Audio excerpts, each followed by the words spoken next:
Izinkondlo nina ngeke saniphiliso nebezani senabo nabalahla kudala ngakathi abamnelanga.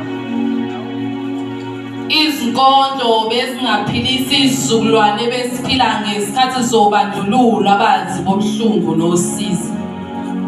Nina benkululeko nikhululeke kakhulu nempilo yamanyala niyiboni.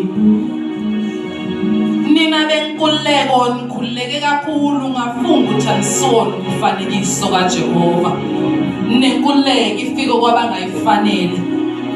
Vele nize nikhululwe nje nina bekade nigcilazwe yini ngoba nizalwe zolo lokhu sedlule zonke izigameko zokuchitheka kwegazi. Namhlanje ke vele yini abachithi begazi hleze nalo linukela kamnandi. Nina nife niphila nemphefumulo nikhipha ngabe indaba zalutho. Nina lenkululeke nijabulelayo ayizelanga ukuzonikhulula kodwa izonigcilaza emoyeni.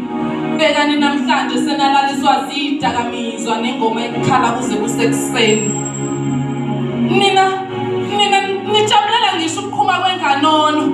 Yeka ngesikhathi zokhokho bethu yayineda iqhume bagijime bagude ngedolo ngoba bazi umonakalo ongadalwa ileli zulu lezandla. Awuthi nginiyekele vele ngena ngapha kuphume ngalena. Ninonembeza vela nisenabo nabalahla kudala ngingakakhulisi ngisho amazinyo emhlathi. Nina nikhululeke kakhulu nempilo yamanyala niyazi. Kodwa ngimsoli impilo nibuka komabonakude akusiyona impilo lenibuka komabonakude. Nalezi inkonzo ifike kabi-ke senilimele kakhulu emphefumulweni nasemoyeni.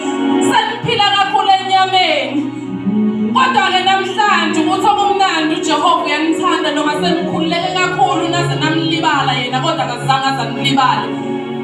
Namhlanje ngusuku olukhulu lwenu lokukhululeka nizokhululwa emphefumulweni.